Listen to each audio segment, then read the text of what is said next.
अब आता है topic corrosion. You have learn about the following about corrosion in chapter 1.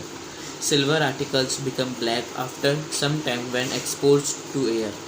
This is because it reacts with sulfur in air to form a coating of silver sulfide. Silver articles होते हैं ना, जितने भी चांदी के सामान, वो कुछ टाइम बाद ब्लैक होने लग जाता है अगर वो कांटेक्ट में रहते हैं एयर के. ऐसा क्यों होता है? क्योंकि वो रिएक्ट करते हैं सल्फ़र के साथ जो प्रेजेंट रहती है एयर के अंदर. इससे क्या होता है, एक सिल्वर सल्फाइड की कोटिंग चढ़ जाती है उन सब के ऊपर, जो कि ब्लैक कलर की होती है. Copper react with moist carbon dioxide in air and slowly loses its shine brown surface and gains a green coat. The green substance is basic copper carbonate.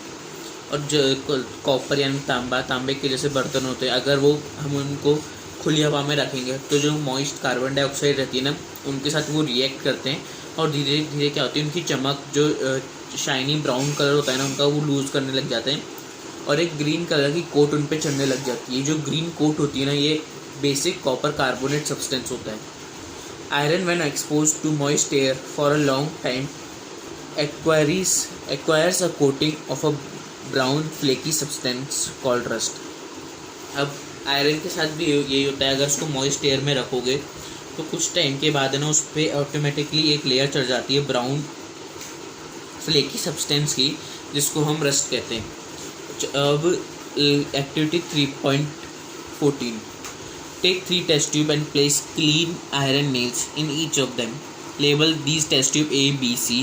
Pour water in test tube A and cork it. अब ये जो activity इसमें हमको चाहिए clean nails, test tube, cork, और हमको क्या करना है, जो नेल्स है ना उनको एक टेस्ट ट्यूब में डालना है, उसके अंदर पानी डालना है और उसके ऊपर कॉर्क लगा देना है. Pour boiled diluted distilled water in test tube B and add about 1 milliliter of oil and cork it. The oil will float on water and prevent in the air from dissolving in the water. अब दूसरी test tube में भी हमको पानी डालना है, वो nails डालने हैं और उसमें 1 ml ऑयल डालना है. ऑयल क्या करेगा, वो सरफेस पे फ्लोट होएगा और जो उसमें बची हुई जो एयर होगी ना, उसको मना कर देगा कि उसके अंदर डिज़ोल्व होने से. अब टेस्ट ट्यूब C में हमें एनाहाइड्रस कैल्शियम क्लोराइड डालना है टेस्ट ट्यूब C में और उसको कॉर्क कर देना. उसके अंदर भी नेल्स होनी चाहिए. जो एनाहाइड्रस कैल्शियम क्लोराइड है ना, ये सारा जितना भी मॉइस्चर होगा ना उस टेस्ट ट्यूब के अंदर, उसको एब्जॉर्ब कर लेगा.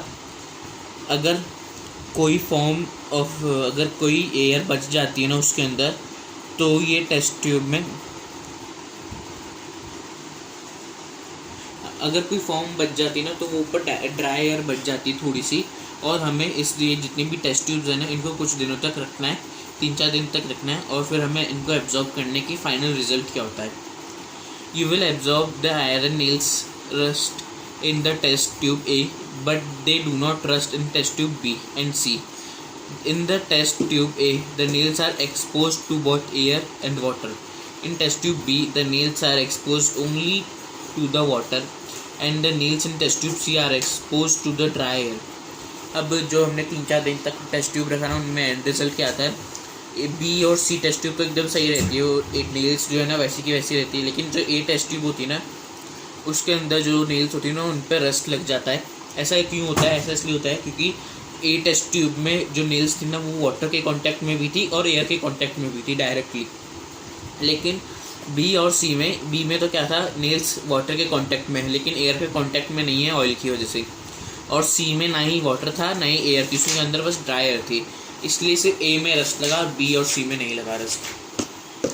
हमने कोरोजन के बारे में तो पढ़ लिया, हम पढ़ेंगे कि कोरोजन से बचें कैसे.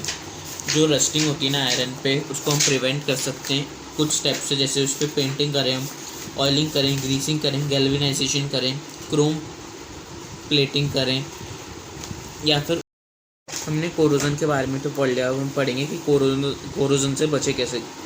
जो रस्टिंग ऑफ आयरन होती है ना, उसको हम प्रिवेंट कर सकते हैं अगर हम उस पर पेंट कर दें, ऑयलिंग करें, ग्रीसिंग करें, या फिर गैल्वेनाइजेशन करें, क्रोम पेंटिंग करें, या फिर उन सामान को अलॉयज से बनाएं. गैल्वेनाइजेशन एक ऐसा मेथड होता है जिसमें हम जो स्टील होता है, आयरन होता है, उनको बचाते हैं रस्ट होने से. जब हम उस पर जिंक की जो एक कोटिंग करते हैं, उस पर एक लेयर चढ़ा दें. गैल्वेनाइज जो आर्टिकल होते हैं ना वो बहुत ज़्यादा प्रोटेक्टेड रहते हैं, उस पर रस्ट बहुत मतलब 10-12 साल बाद लगेगी। अगर उसकी जिंक कोटिंग भी टूट गई ना तो भी बहुत टाइम लग जाता है उस पर रस्ट लगने पे। अलॉइंग एक बहुत अच्छा मेथड है अगर हमें इम्प्रूव करनी हो प्रॉपर्टीज़ किसी भी मेटल की। हम डिज़ायर्ड हमको जैसी प्रॉपर्टीज़ चाहिए हम वैसी प्रॉपर्टीज़ ले सकते हैं। जैसे कि आयरन जो है बहुत ज़्यादा यूज्ड होता है आज के ज़माने में, लेकिन हम कभी भी जो प्योर आयरन होता है ना, प्योर स्टेट जो होती है आयरन की, वो यूज़ नहीं कर सकते क्योंकि वो बहुत ज़्यादा सॉफ्ट होता है और हम उसको है ना अपनी 2 उंगलियों से भी दबा सकते हैं। इसलिए उसमें ना 2% 3% दूसरे अलॉयज़ भी मिलाए जाते हैं, जैसे कि जिंक हो गया, कॉपर हो गया, ताकि उसको हार्ड इनफ बना सकें। इसलिए आजकल हम उस आयरन को बहुत ज़्यादा यूज़ करते हैं। जब आयरन मिक्स होता है निकल के साथ, क्रोम के साथ, तो हमें मिलता है स्टेनलेस स्टील। स्टेनलेस स्टील पे कभी भी रस्ट नहीं लगती, इसलिए हम स्टेनलेस स्टील के बर्तन लेते हैं ताकि उनमें खाना बना सकें। If iron is mixed with some other substance, its properties change. In fact, the properties of any metal can be changed if it is mixed with other substance. अगर आयरन को किसी भी सब्सटेंस के साथ मिक्स करोगे तो उसकी properties change हो जाती है। ऐसा सिर्फ आयरन के साथ ही नहीं होता, दूसरे मेटल्स के साथ भी होगा। तुम किसी भी मेटल में कुछ भी दूसरे मेटल्स मिक्स करेंगे तो उसकी प्रॉपर्टीज़ चेंज हो सकती हैं। N alloy is a homogeneous mixture of 2 or more metals or a metal and a non-metal. It is prepared by first melting the primary metal and then dissolving other elements in definite proportion. It is then cooled to room temperature. Alloy भी आजकल बहुत ज़्यादा use होता है। Alloy होता क्या है? Alloy 2 metals या फिर एक मेटल एक नॉन मेटल का मिक्सचर होता है ताकि वो स्ट्रॉन्ग इनफ बन सके और उस पर रस्ट नहीं लगे। पहले प्राइमरी मेटल को हम मेल्ट करते हैं, उसके बाद उसमें डिज़ोल्व करते हैं हम दूसरे एलिमेंट्स को उस डेफिनेट प्रोपोर्शन में। उसके बाद उसको कूल करते हैं हम रूम टेम्परेचर पे और फिर अलॉय बन जाता है। इंडिया में कोई भी 24 कैरेट गोल्ड के गहने नहीं पहनता। क्यों नहीं पहनता? क्योंकि 24 कैरेट गोल्ड मतलब वो प्योर गोल्ड होगा, उसमें कुछ भी मिक्स नहीं होगा, तो वो बहुत ज़्यादा सॉफ्ट होता है आयरन की तरह। अगर वो प्योर हो एकदम, और वो मतलब अपन हाथों से उसको दबा सकते हो, क्रश कर सकते हैं। इसलिए 22 कैरेट गोल्ड का हम गहने पहनते हैं और उसमें 2% दूसरे मेटल्स होते हैं, जैसे कि कॉपर हो गया, जिंक हो गया। इसलिए गोल्ड में दूसरे अलॉयज़ भी मिला जाते हैं, कॉपर या फिर सिल्वर, ताकि उसको हम इतना स्ट्रॉन्ग बना सकें। हमने पढ़ा कि अलॉय में 2 मेटल्स और एक मेटल एक नॉन मेटल का मिक्सचर होता है। लेकिन क्या होगा अगर एक मेटल मर्क्यूरी हो? तो ऐसे जो अलॉयज़ होते हैं ना, ऐसे जो जिसमें एक मेटल मर्क्यूरी हो, तो उनको हम एमलगम बोलते हैं। The electrical conductivity and melting point of an alloy is less than the pure alloy metal. की electrical conductivity and melting point जो होता है ना, वो प्योर मेटल से कम होता है। जैसे एग्जांपल ले लो कि ब्रास है, वो एलॉय होता है कॉपर और जिंक का, या फिर ब्रॉन्ज जो कि एलॉय होता है कॉपर और टिन का। ये गुड कंडक्टर नहीं होते इलेक्ट्रिसिटी के। कॉपर काम में लिया जाता है इलेक्ट्रिकल सर्किट्स में।